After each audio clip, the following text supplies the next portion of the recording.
on max. I'ma keep it going till there ain't nothing left. Going till there ain't nothing, keep the flame on max.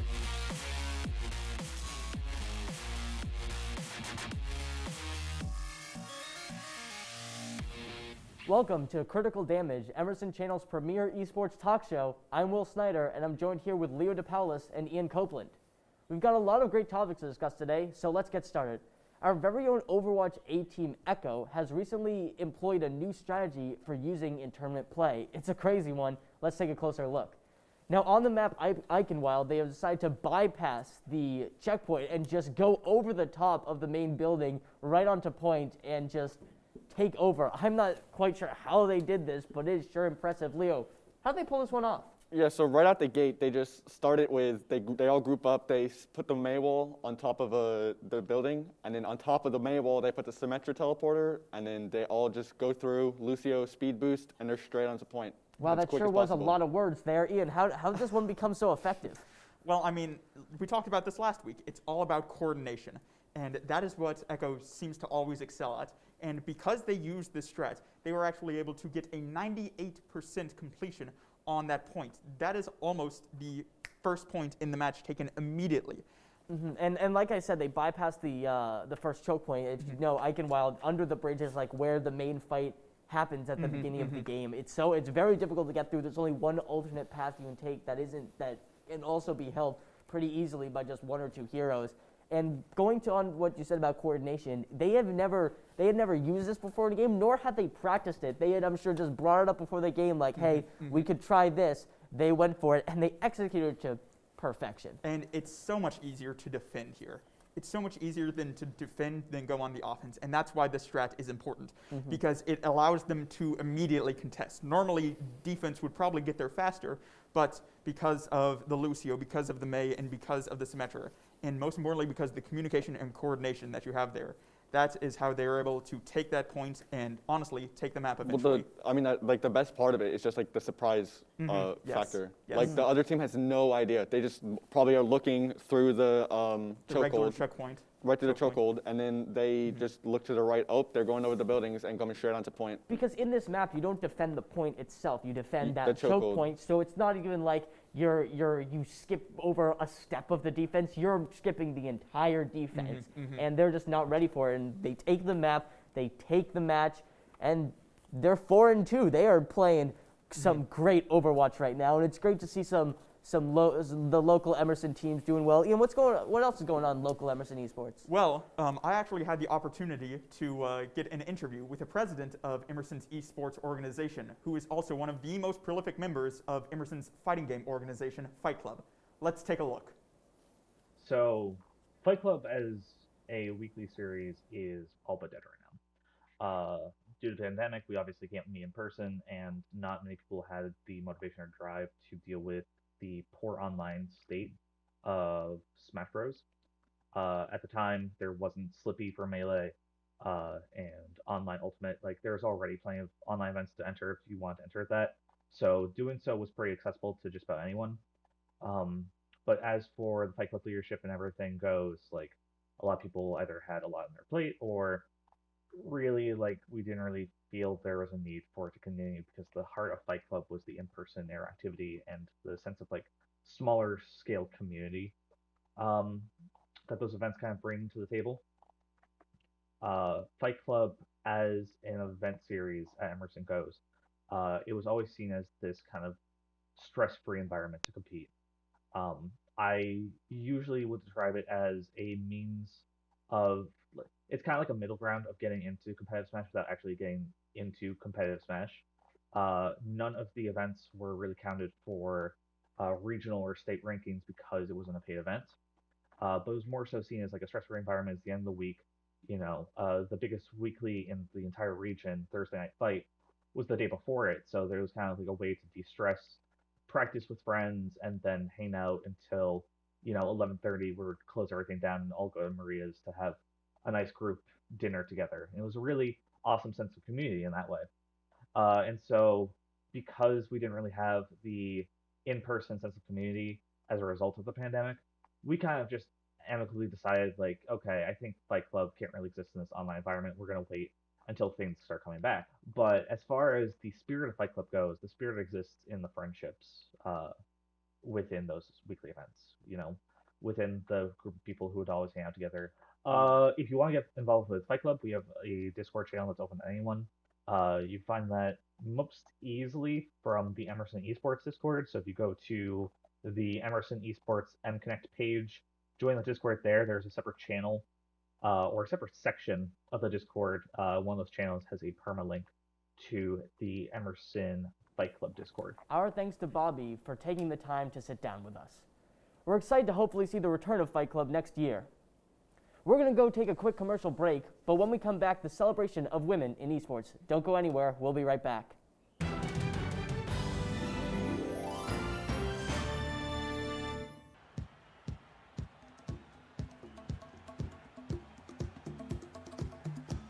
Alright, coming back in 10 seconds.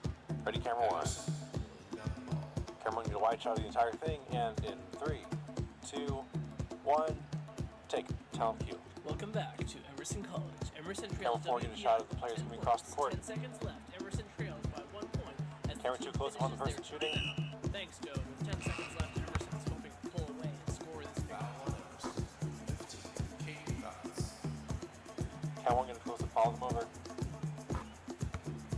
Emerson trails WPI 10 points. 10 seconds left. Emerson trails by 1 point as the team finishes their timeout. Camera 1, close up on number 33.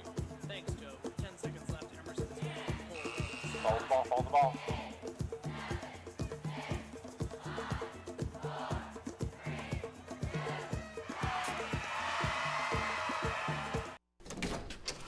Hey, we're your roomies, your homies, your new living best. We live here too. Thanks. Action. Do you have any idea what time it is? It's time. 7. 7? It would mean a lot to me if you guys watch.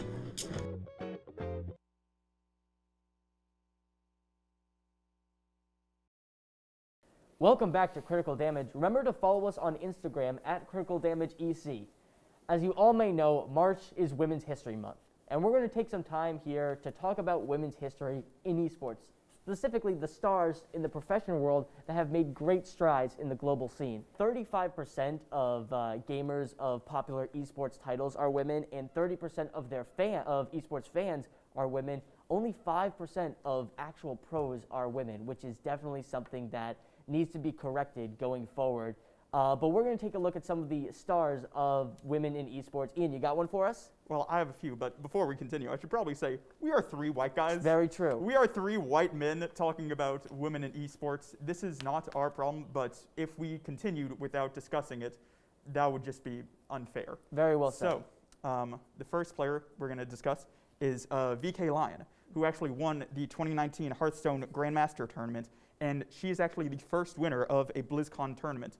And I believe we have a clip of her to show real quick. Spear is going to come through, and Lion becomes the first woman to reach the pinnacle of competitive Hearthstone. Zhao Meng Lion Li became the first woman to take home a title at BlizzCon across any Blizzard game. She is also the first woman to win a major Hearthstone tournament.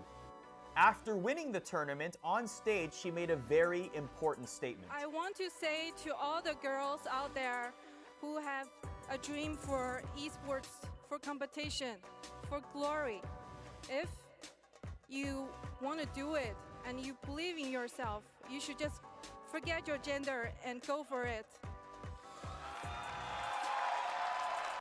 Another player that I want to talk about is a StarCraft 2 player who goes by the username Scarlet. She is the only woman to ever win a major StarCraft 2 tournament, and she's also the one with the most tournament earnings at $400,000, which is pretty incredible, but nowhere near what the men earn. While Exactly. that may be true, it is impressive to see the amount of money she has earned. And while StarCraft is a big title, it is nowhere near the League, CSGO type of, where there is like the millions of dollars. So the fact that she has won that much money just shows her accomplishments within the game itself and actually dominating the scene. And talking about money for women in esports and in the gaming scene in general, let's talk about Hafu.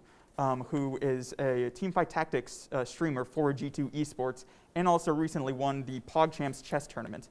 Now, Hafu has been making strides in that she was a early on Twitch streamer, and also I believe was the second most viewed women streamer in October. I know there was something about Among Us tournaments. Oh yeah, I mean over the summer we know the Among Us boom happened, and she was right there in like some Doritos tournaments with other streamers like the big was XQC, Ludwig, just those guys just putting on a hell of a show in those tournaments, and just seeing her at the forefront of all these like current little esports communities that pop up like chess, like Among Us is so cool. But yeah, and then, like going off that actually, like it really is just like the esports aspect, because on Twitch, you see like female streamers all over the place, like everywhere.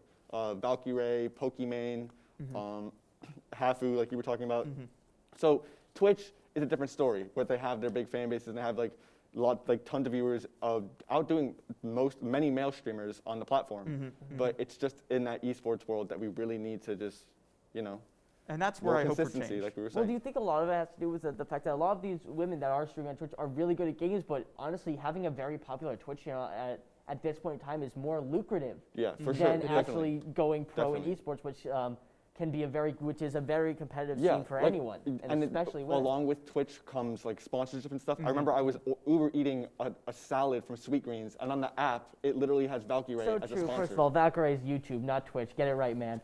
And second of all, and it's cool to see these women playing their games, and they're all really good. And then it makes you think why, while pro play might be a dream for some of them, the fact that Twitch and gaining this type of fan base and following is so much more lucrative at this time than an esports team that is already really competitive, especially for women. But what is alarming about all of this is we talk about games like Among Us, we talk about games like chess, we talk about games like Teamfight Tactics. We aren't talking about the big hitters. We're not talking about CSGO and League, and honestly, I love the fighting game community, but the FGC.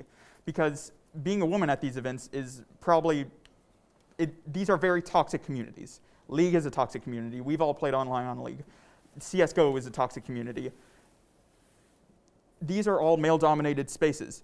And while the shiny new esports title that we all love to talk about, Valorant, is making strides to create more an inclusive community, they're only doing so because there was so much like toxicity, verbal harassment, overcomes that caused them to actually have to come out and take a stand and say we're trying to be different than the games have been in the past. And a lot of that is trickled down from CSGO. There is a precedent of this problem. Well, CSGO players are moving to Valorant, so exactly. So it is literally that trickle down. It is that precedent that is seeping over from the pre-existing toxic games. These problems aren't going away just because there's new games. There needs to be a change. There needs to be a fundamental change in the way we watch, the way we consume, the way we play, and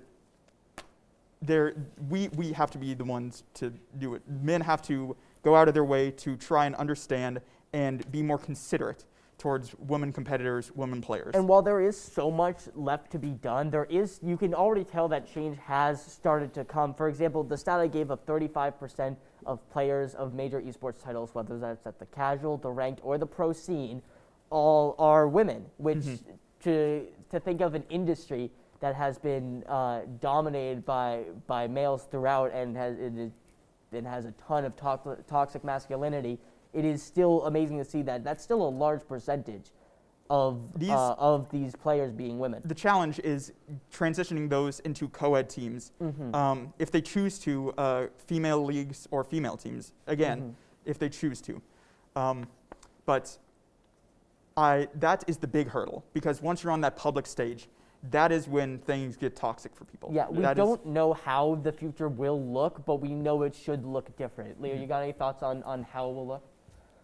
Well, I mean, hopefully it'll look a lot more diverse. But as far as like change and things like that, that's something that just like we were saying, like fundamentally from the roots, it has to be changed like in the roots of a game. Like it's just in the roots of the culture as well. Yeah, it's like it's not something that we're going to be able to solve here talking on the show, but like it's something that has to change from the roots. It has to.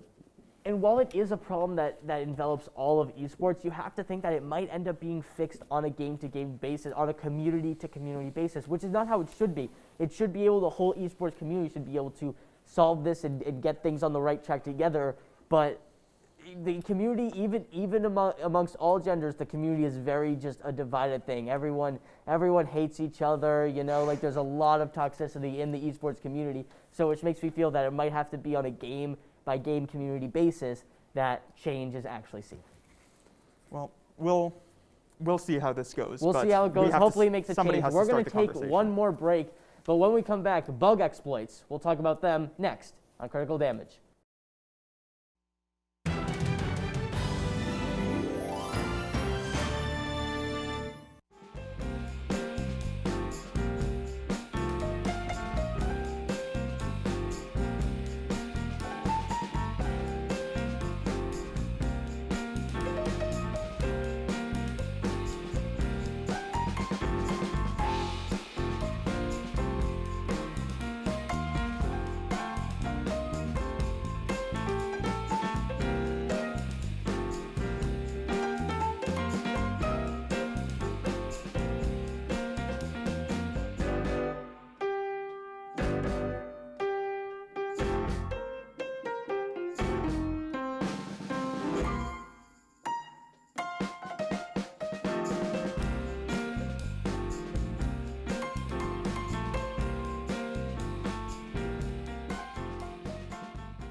Welcome back, everyone. For our debate today, we'll be discussing something that every esports gamer has experienced: bug exploits. Exploits are where there's a bug in the current version of a game that allows players an unfair advantage over any given game, whether that be in the casual scene, ranked, or pro play. That bug may it could be glitching that could make the whole game unfair, or could, in some cases, allow for unbelievable strategies that are feats of their own. So here's the question: should players be able to exploit bugs freely in games, or should they be punished for their actions? Leo, what you got? So I think absolutely not.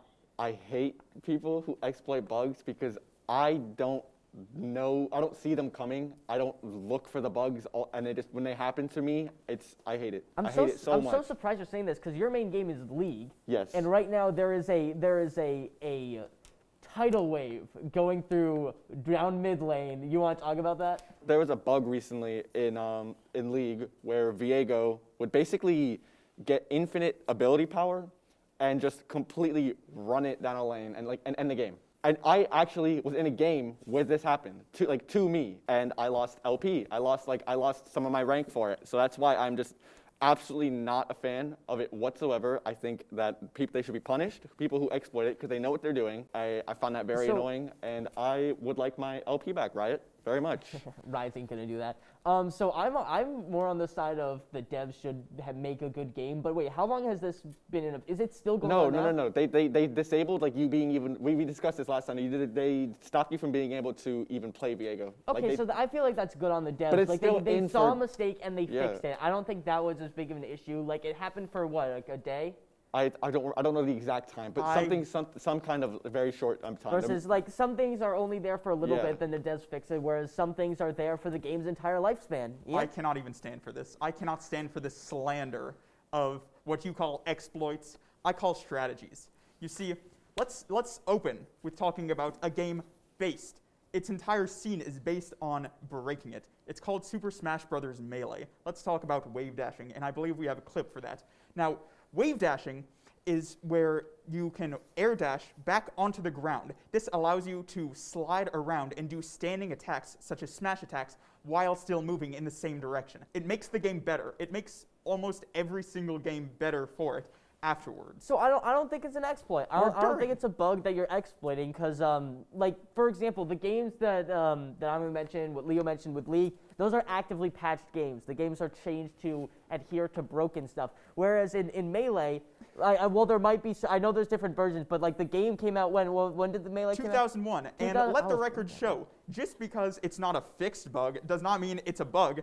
This is a bug. This is 100% unintentional, 100% a bug.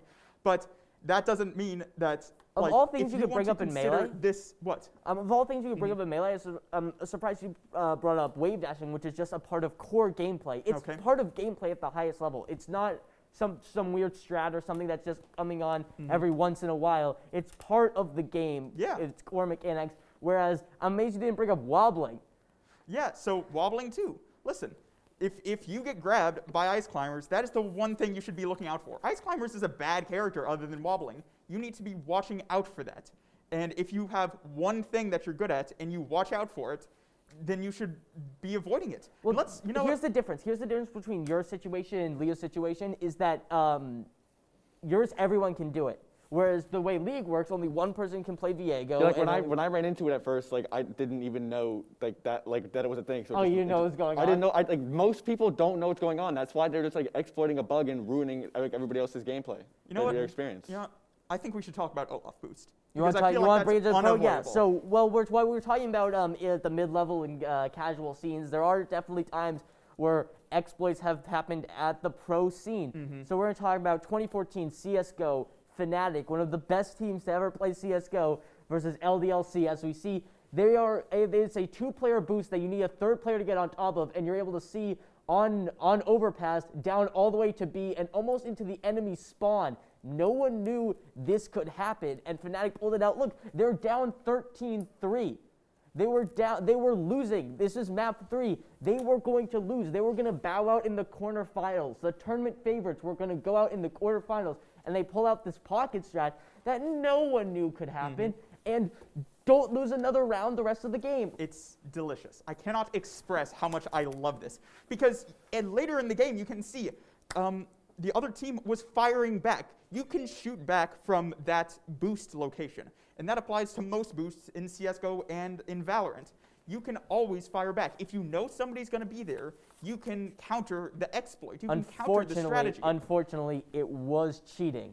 Absolutely not. Absolutely no. Listen. It was no. Listen. What, Leo? Firstly, let's address the fact that Ian just referred to it as delicious. Yeah, I heard that. It's delicious. I heard that. It is outrageous. I heard that. Well, it was good in the Secondly- moment. Hold on, let me explain why it's cheating. It was good in the moment. Not what they were looking at wasn't cheating, but the pixel boost when you were able to look to showers and all the way down to playground. Okay. That when you were up there, it caused a texture bug, which is pixel boosting, which was explicitly made illegal by the DreamHack rulebook. Now, the only reason Fnatic wasn't outright disqualified for that is because LDLC used a pixel boost in the first half. While less effective, they didn't win the game because of it. They matched down, they decided to replay the game, except at that point, Fnatic had gotten so much hate and so much slander that they decided just to quit. So literally, you are saying that they were influenced by popular vote. They were influenced by the popular opinion. Yeah, well, this is not a matter of objective A versus B. They both used exploits. This is absolutely Yeah, but one is fair. obviously a lot more effective than the other. One no. To be fair, though, I just give Fnatic exploits. credit for coming up with it. I mean, it's genius. It is, but like, let's if see, people- but it's a- how it's a can we tournament. figure out how to just stop them from going to any site? What's the one place we can look down onto? Was it B main down to Monster? They can just let's just put our best player up there and have him just rain fire from above. Exactly, but that's something that the other team didn't know about, and if the other team had known about it, it would have changed the entire course of the game. Yeah, and after this, everyone would have known about it. Everybody did know about it. Right, so then you but could it's counter it. just think they unfortunate passed that it it happened in such a big scene in a tournament. It's just unfortunate that's where it exactly, happened. If it happened somewhere else and then people knew, then it would get If they fixed. brought it out for a round, that's one thing. But they were down, what was it, 13-2 at the half. Yeah. So, I do not see a problem here. They did nothing else for the rest of the game. Yes, it congratulations, it's you've not won. It's not a strat. It was a method of playing. It was just a way to play that map that just sucked. Yeah. Sucked for everyone. Yeah. So also, it was cool. Okay. You were like, oh no, it's a tournament. That's the time you pull it out. That is the time you want to win most. That is what. That's not the exploits are time you for. put out. If That's it not the was time a you pull out a one-round bug thing, it would have been exploit. cool. If it would happened one round, it would have been awesome. Everyone remember, it was just the round we saw. You know, the classic line, my Smith God. using confusing days and the follow-up headshot. That's awesome. Except then, you know what the rounds that no one else, that people rarely see?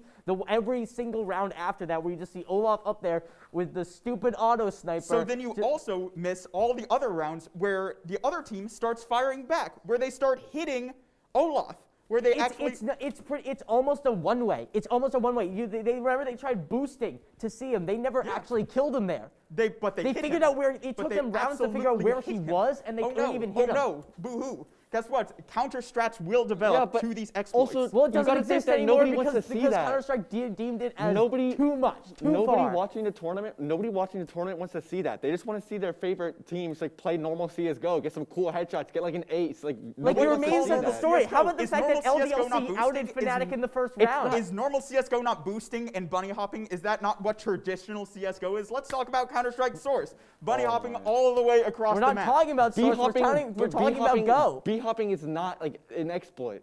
Oh, so now that's the line, huh? Yes. You also line. said Boo. wave dashing was an exploit. How is No, B-hopping no, not it fair? is an exploit. It is. Wave dashing You is said it, but absolutely- you said it was fine. So why are you saying No, it B-hopping's is not fine. fine? So why are you Exploits saying are fine. B-hopping's That not is my fine? argument. My argument is that exploits are fine, and I am fuming. We will not reach a consensus on this today. and I You're do not right, we expect will to, not. Because you are wrong, Leo. You are wrong, Will. I am the only right one. All right, Leo, what you got a response for this man? I guess what I'd have to say is just I think he's just fixed on liking his bugs, honestly. But I can't with bugs. Bottom line for ruins me, it. it's on the devs and tournament organizers. They got to be the ones to set the rules and set the punishments, and whatever they say goes, and I think that's the way it should be. Well, that's all the time we have for you today. Thank you so much for joining us on this heated episode of Critical Damage. Be sure to follow us on Instagram at Critical Damage EC and subscribe to our YouTube channel. For Ian Copeland and Leo DePalis, I'm Will Snyder. We'll see you next time.